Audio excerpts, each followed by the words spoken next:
Alright, how we doing, YouTubes? We are here to check out Commander Legends Battle for Baldur's Gate and just do a quick recap of all the cards I think you gotta have in your collection, or that I'm definitely adding to my collection.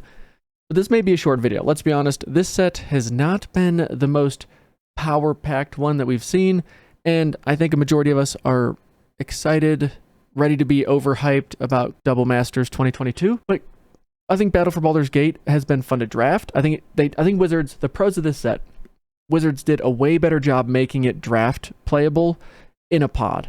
I think the 4-player, 3-player pods were way more fun with this set versus original Commander Legends.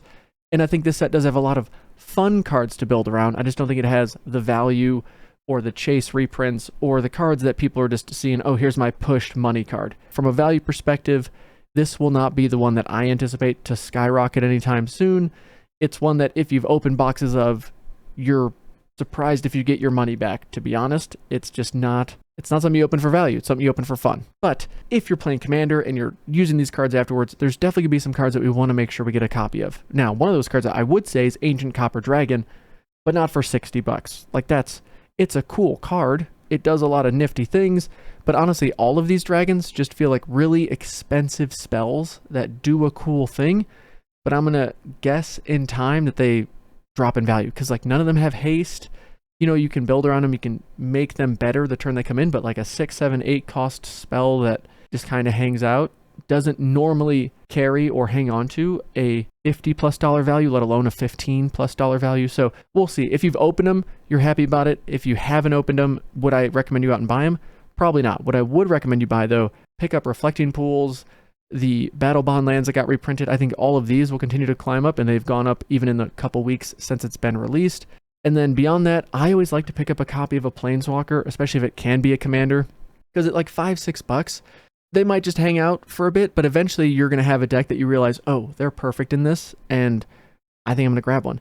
I would also definitely grab a copy of Blade of Selves, because it's just a really good card, and Myriad ETB triggers don't seem to be going away or getting worse anytime soon. Here's my little whiny rant. The only mythics I've opened in the pre-releases and packs I've opened is Baldur and Font of Magic. Neither of which I think is all that exciting. Yeah, my opening luck for this set has been kind of terrible. If you do need any of the good commons, Nature's Lore, wherever the Black Sacrifice card is, I cannot remember the name of it, Deadly Dispute, there it is. You know, grab a handful of those. If you're trying to grab a couple maybe expensive cards and then get a couple cards like this that you're going to play in just about every green or black deck, this is a great time to pick these up when they're $1 or $2 or sub $1 even. I really like Owlbear Cub. I think this whole flavor around the number 8, as it is with D&D, is pretty good, and this card I think has some potential, and with it being under $1, cards like this I'm always happy to just grab a copy of. But outside of the main set and outside of the commons that you may be looking at for other commander decks like Wayfarer's Bauble or the rare lands, I'm not looking to spend $15-20 on an Ancient Dragon, on a Displacer Kitten, on an Archivist of Ogma, unless I absolutely need it. Like, if you need it for a deck, sure. But when it comes to the Commander Legends precons, this is where the decision point really comes in for me. Like, am I going to buy the precons because I want to play them all, because I just want a copy of each, because I think the cards in them are good? If you've already bought the precons, I think it's a great choice. Well done. If I was going to buy the precons and I'm still on the fence, I'm definitely buying Nolia, Furcrag, and the Pirate Horrors one.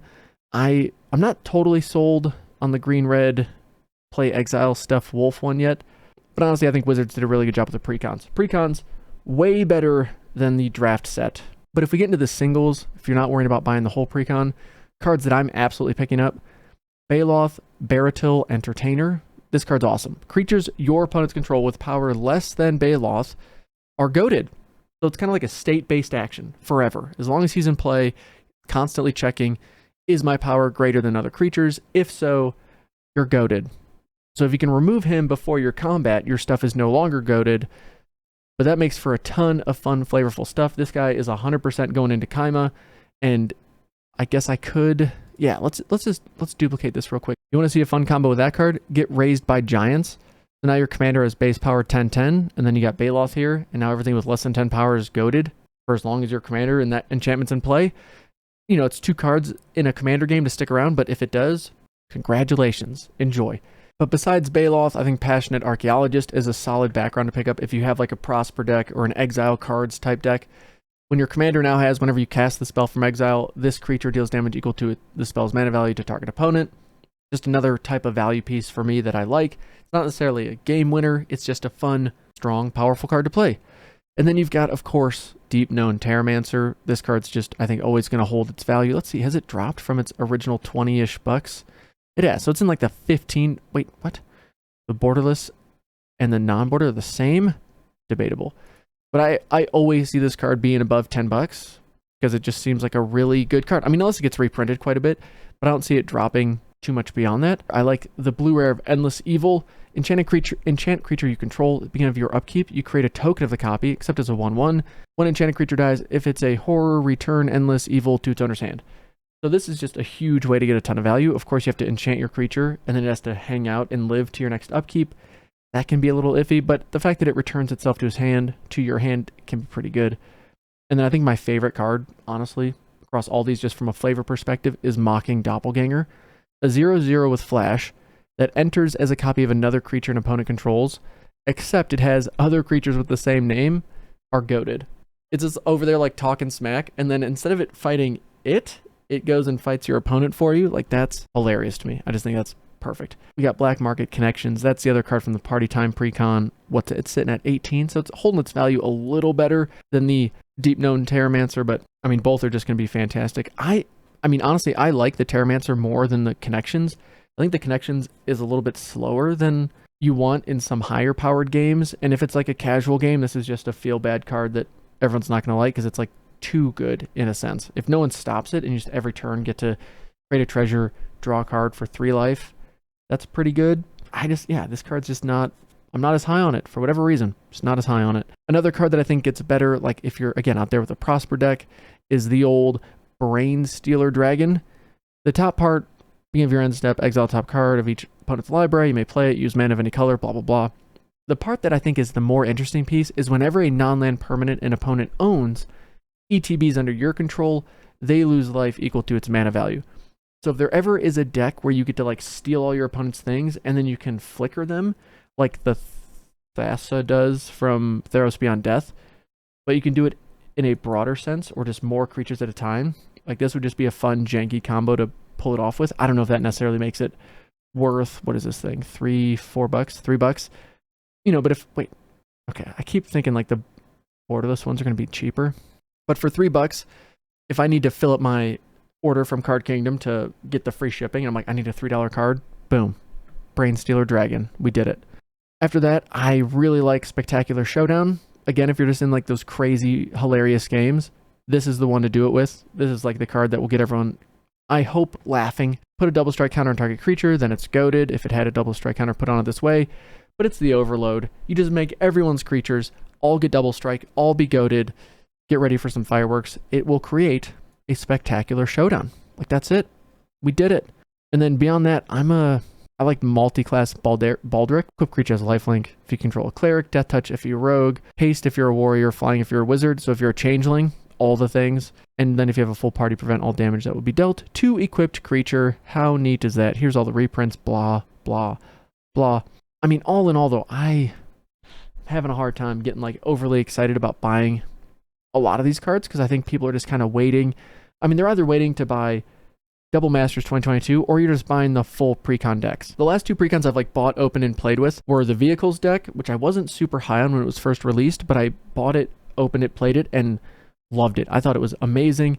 And then I bought the Connive deck, which I quickly upgraded a handful of cards with, and I mean, Rafine as a commander is just fantastic. So I really want to get the Nalia Party Time because I like the flavor of the party mechanic, and I want to get Furcrag because I like goading and all that fun stuff. And then if I just want to play the most complicated game of my life, you get Captain Negathrod, and you just pirate, horror, Kraken stuff to death, you know? Oh, and you know what? Wait, there is one more card I forgot. Stick Together. I just like this card a lot. Each player chooses a party from among creatures they control. So if you're in the party deck, you get to keep 4 creatures, or if you're playing changelings or whatever, and then all the rest have to be sacrificed, which is very helpful. Now, yeah, a lot of good creatures in Magic are clerics, rogues, warriors, or wizards, so it doesn't necessarily take care of every bomb your opponents may play, but the fact you get to keep the full party and your opponents only get to keep probably a couple creatures around, I think is just a cool but also fairly powerful thing, and it's only $1. So there you go. That's where I'm at with it. Buy the lands, buy the rare lands, buy the commander cards that you want if you haven't just bought the precons. I don't like, but if you look at the precons, like, you're probably just better off buying the precons, honestly, versus the singles, because the precons are just a ton of fun, and all the new cards are good. They're not like overpowered crazy, but they're on flavor. They fit the decks you're playing them in. They're just, I think, a solid purchase. So that's going to do it for me and my Battle for Baldur's Gate content. We're going to get excited for some Double Masters 2022 here soon enough. Do some commander deck text for you. Go from there. Thank you all for watching. Really appreciate it. Remember to use that Card Kingdom link if you're going to buy any of these cards. We'll see you in the next one, my friends. Take it easy. Peace.